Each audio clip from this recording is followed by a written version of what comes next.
കപ്പ കൊണ്ടുള്ള cheese ball റെസിപ്പിയുമായിട്ടാണ് ഞാൻ ഇന്ന് വന്നിരിക്കുന്നത്. ഏവർക്കും ജോപ്പൻസ് കിച്ചണിലേക്ക് സ്വാഗതം. നിങ്ങൾ ഇതുവരെ ഞങ്ങളുടെ ചാനൽ സബ്സ്ക്രൈബ് ചെയ്തിട്ടില്ലെങ്കിൽ സബ്സ്ക്രൈബ് ചെയ്യാനും തൊട്ടടുത്തുള്ള ബെൽ ബട്ടൺ എനേബിൾ ചെയ്യാനും മറക്കരുത്.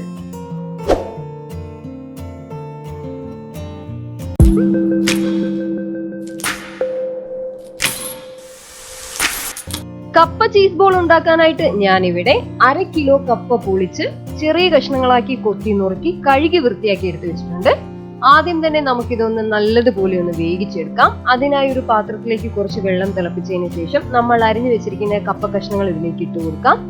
ഇനി ഇതിലേക്ക് 1/2 ടേബിൾ സ്പൂൺ ഉപ്പും കൂടെ ഒന്ന് ഇട്ട് കൊടുത്ത് നല്ലതുപോലെ നമുക്കിതൊന്ന് വേവിച്ചെടുക്കാം.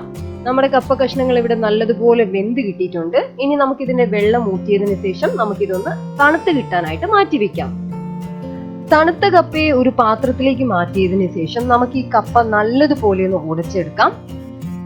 കപ്പ നല്ലതുപോലെ ഉടച്ചെടുത്തതിന് ശേഷം ചെറുതായിട്ട് അരിഞ്ഞ കുറച്ച് മല്ലിയില ഇട്ട് കൊടുക്കാം.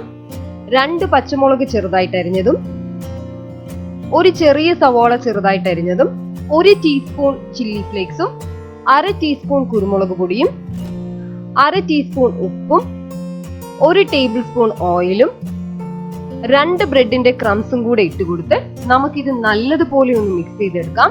ഈ മിക്സ് ചെയ്യുന്ന സമയത്ത് ഹാർഡായിട്ട് തോന്നുവാണെങ്കിൽ കുറച്ചും കൂടെ ഓയിൽ ഇതിലേക്ക് ചേർത്ത് കൊടുക്കാവുന്നതാണ്. അങ്ങനെ ഞാൻ ഇവിടെ ചീസ് ബോളിന് ആവശ്യമായ മിക്സ് നല്ലതുപോലെ കുഴച്ചെടുത്ത് വെച്ചിട്ടുണ്ട്. ഇനി ഇതിലേക്ക് ആവശ്യമുള്ളത് ഇതുപോലെ ചെറുതായിട്ട് കട്ട് ചെയ്ത ക്യൂബ് സൈസിലുള്ള ചീസാണ്. ഇനി നമുക്ക് ഇതിന്റെ കോട്ടിങ്ങിന് ആവശ്യമായ ബാറ്റർ ഒന്ന് റെഡിയാക്കി എടുക്കാം. അതിനായി ഒരു പാത്രത്തിലേക്ക് 1 ടേബിൾ സ്പൂൺ മൈദയും 1 ടേബിൾ സ്പൂൺ കോൺഫ്ലവറും 1 നുള്ളു ഉപ്പും കൂടി ഇട്ട് കൊടുത്ത് കുറച്ച് വെള്ളം ഒഴിച്ച് കുറച്ച് തിക്കായിട്ട് നമുക്ക് ഈ ബാറ്റർ ഒന്ന് റെഡിയാക്കി എടുക്കാം.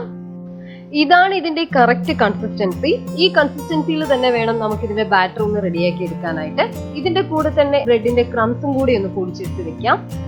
ഇനി നമുക്ക് കുഴച്ചു വെച്ചിരിക്കുന്ന മാവിൽ നിന്നും കുറച്ച് മാവെടുത്ത് ഇതുപോലെ ബോൾ ആക്കിയതിനു ശേഷം കയ്യിൽ വെച്ച് നമുക്ക് ഇതുപോലെ ഒന്ന് പരത്തി കൊടുക്കാം. പരത്തി കൊടുത്തതിന് ശേഷം ഇതിന്റെ അകത്ത് 1 പീസ് ചീസ് വെച്ച് കൊടുത്തതിന് ശേഷം ഇതൊന്ന് കവർ ചെയ്ത് ബോൾ ഷേപ്പാക്കി നമുക്കൊന്ന് എടുക്കാം. അങ്ങനെ ഞാൻ ഇവിടെ ഇതുപോലെ എല്ലാ ബോൾസും റെഡിയാക്കി എടുത്തു വെച്ചിട്ടുണ്ട്. ഇനി നമുക്ക് ഓരോ ബോൾസ് ആയിട്ട് ബാറ്ററിൽ ഇങ്ങനെ ഡിപ്പ് ചെയ്തതിന് ശേഷം ബ്രെഡ് ക്രംസിൽ ഒന്ന് കോട്ട് ചെയ്തെടുക്കാം. അങ്ങനെ ഞാൻ ഇവിടെ എല്ലാ ബോൾസും ഇതുപോലെ റെഡിയാക്കി എടുത്തു വെച്ചിട്ടുണ്ട്. ഇനി നമുക്കിതൊന്ന് ഫ്രൈ ചെയ്തെടുക്കാം. ഫ്രൈ ചെയ്തെടുക്കാനായിട്ട് പാനിൽ എണ്ണ ചൂടായതിനു ശേഷം നമുക്ക് ഇതുപോലെ ഓരോ ബോൾസ് ആയിട്ട് ഇട്ട് കൊടുക്കാം. ഇത് മീഡിയം ഫ്ലെയിമിൽ വെച്ച് വേണം ഫ്രൈ ചെയ്തെടുക്കാനായിട്ട്. ഇനി നമുക്കിതൊന്ന് തിരിച്ചും മറിച്ചും ഇട്ട് കൊടുത്ത് നമുക്കിതൊന്ന് ഫ്രൈ ചെയ്തെടുക്കാം.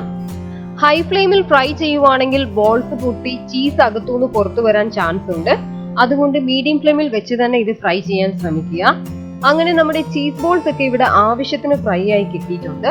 ഇനി നമുക്കിതൊന്ന് കോരി ഒരു പാത്രത്തിലേക്ക് മാറ്റാം.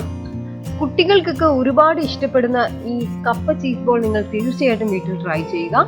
ട്രൈ ചെയ്തിട്ട് ഞങ്ങൾക്ക് ഫീഡ്ബാക്ക് കമന്റിലൂടെ സെൻഡ് ചെയ്യുക. ഞാൻ Rincy Jopish. Please like and share.